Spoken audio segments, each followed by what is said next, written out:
Hi guys, Vance here. As someone who has been playing Final Fantasy XIV passionately since the beta and has thousands of hours into this game, I wanted to give you, someone who is interested in this game, a bit of insight from my perspective, whether this game is something you would like or not. So, is Final Fantasy XIV worth picking up in 2021? Let's get right into it.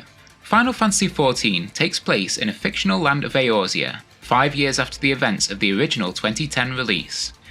At launch, the game was met with a negative response because of a clunky combat system and a very poor user interface which was very dated. Whilst the graphics and music were praised on the other hand, the game essentially failed. 2 years later, the servers were eventually taken down in 2012. The development team was then restructured, with the lead game producer being replaced with Naoki Yoshida, or as most people call him, Yoshi P. In 2013, a year later, the game was re-released as A Realm Reborn, which was a huge success. Since then, we have seen 3 successful expansion launches with Heavensward, Stormblood, and as of 2021, we are now on the 3rd expansion, Shadowbringers, with another said to be launching this year titled Endwalker. There is a really good documentary by NoClip that shows the challenges the dev team went through and gives an insight into how passionate the dev team behind the game is. I'll leave a link in the description for that, as it is a must watch. Anyway, back to the game. Final Fantasy XIV at its heart is a multi-platform game, which means both console players and PC players play together on the very same server and share the same world. Final Fantasy XIV originally released on the PlayStation 3 and the PC back in 2013. But as of Stormblood's release in 2017, we saw the PlayStation 3 version of the game phased out and replaced with the PlayStation 4 version. With this, we got more open world spaces to explore and bigger instances, as we are no longer limited by the PS3's hardware.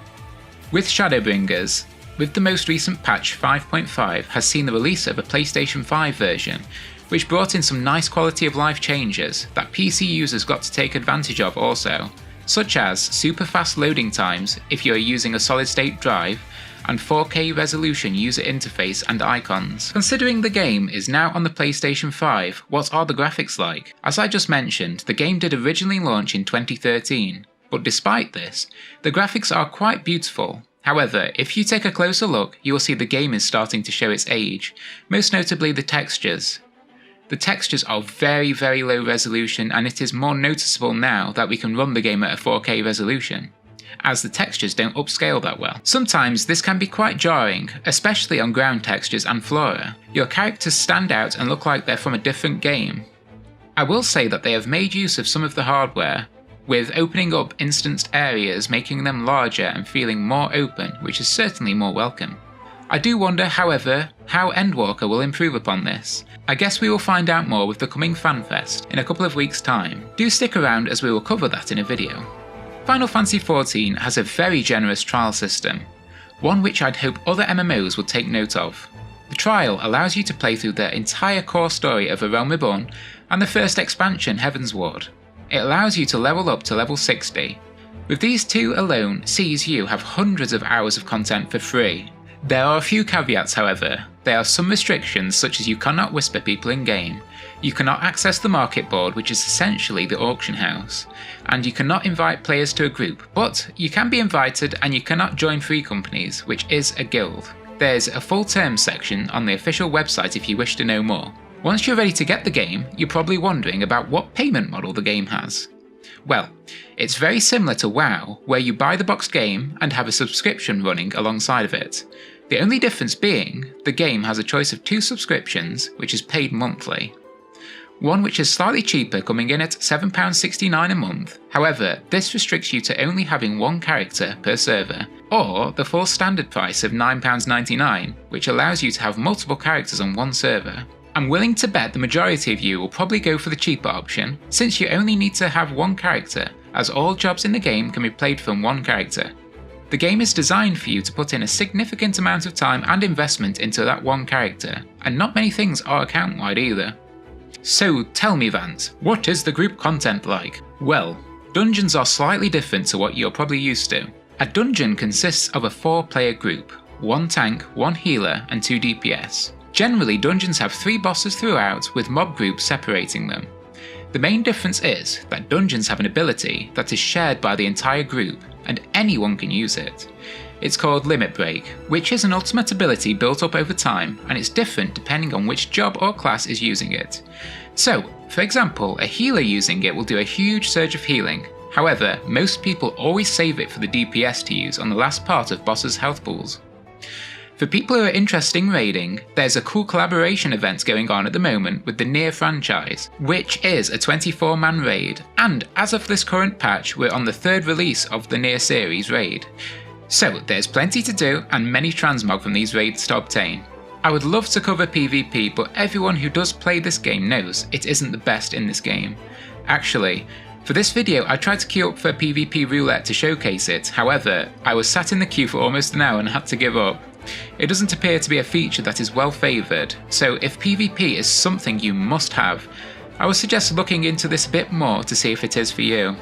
Now, to talk about the story, Final Fantasy XIV at its core is a narrative-driven experience, one which is very much a solo player experience.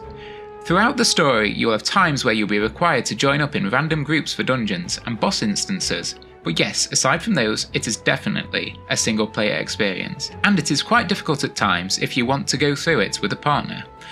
I will warn you that if you're the type of person that does skip quest text in WoW or skips dialogue in Elder Scrolls Online, this is going to be a massive ball ache for you. The story sees you at the start as an adventurer fresh off the wagon looking to become a hero. Well, I'm not going to lie to you, it does have a very tedious slow start with fetch quests, seeing you collect coins off the floor or sending messages to someone across the city and back again.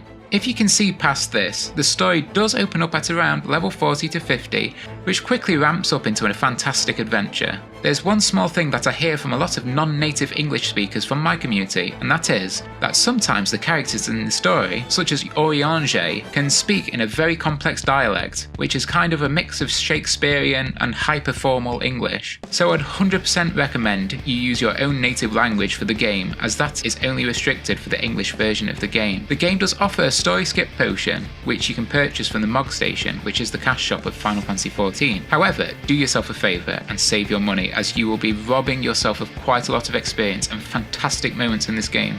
Remember, this game at its core is built upon the story. If you're used to games such as WoW that allows add-ons created by the community, then you'll be severely disappointed here. There are DPS meters such as ACT, which is a community-made add-on, but that is a grey area that we do not recommend pursuing as it is against terms of service. There's also something called Reshade for PC users specifically, which allows you to add some more effects to the game, to colour correct, or even add some depth of field. It does come at a significant performance cost for PC users, but most people use it for taking screenshots. Speaking of screenshots, I'll quickly talk about the screenshot function in the game. It goes by the name Group Pose Tool. However, the name given by the community is GPose. Final Fantasy XIV has one of the best screenshot functionality in any MMO I've seen as of yet, which allows you to pause time, change colour, camera angles, use various emotes, and add text and stickers to your screenshot. It can be addictive and has spawned various communities around this function, as there's a very passionate community who love to take screenshots and share them with each other. As of Shadowbringers, leveling, crafting and gathering has never been as easy to get into. Before, they could have been seen as tedious and monotonous for some. Fishing has been given ocean fishing, which is a really fun group activity with up to 24 players, where you and many others take a boat out to sea and fish. And you can do that from level 1.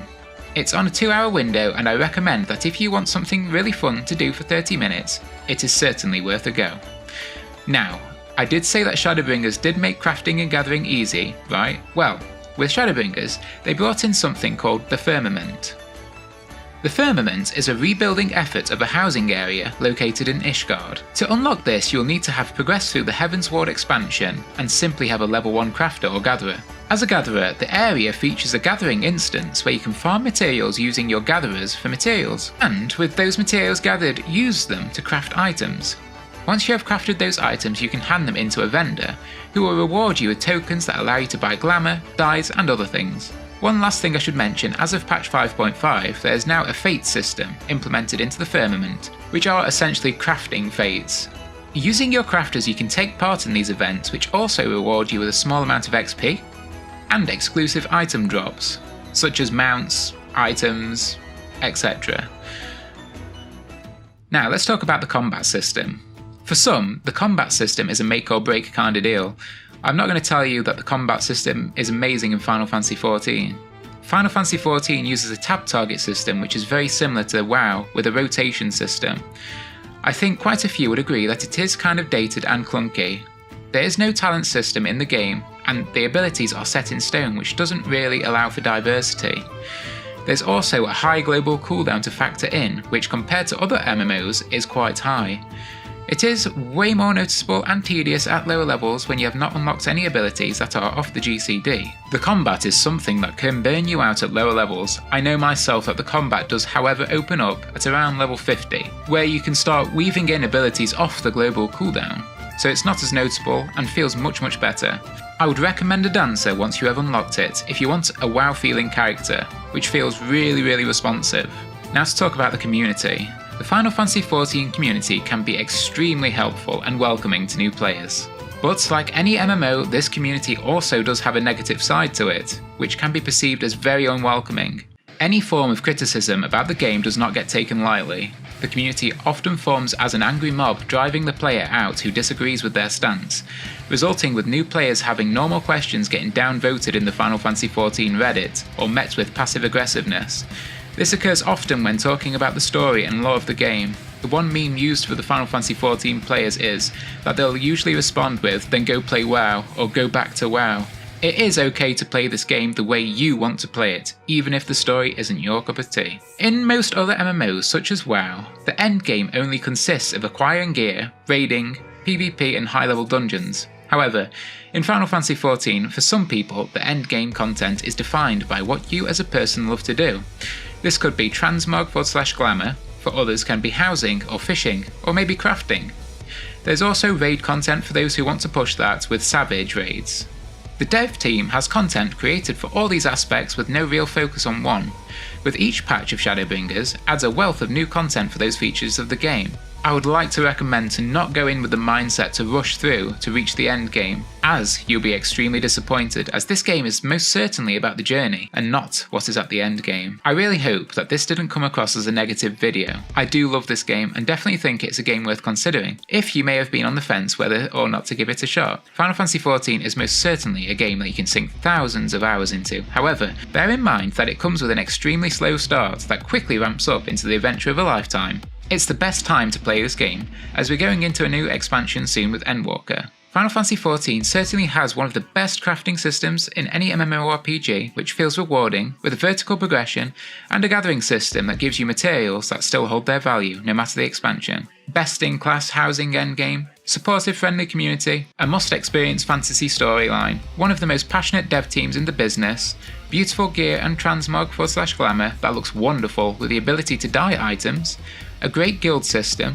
engaging 24-man raids, and finally, a well thought out screenshot utility called the G-Pose tool.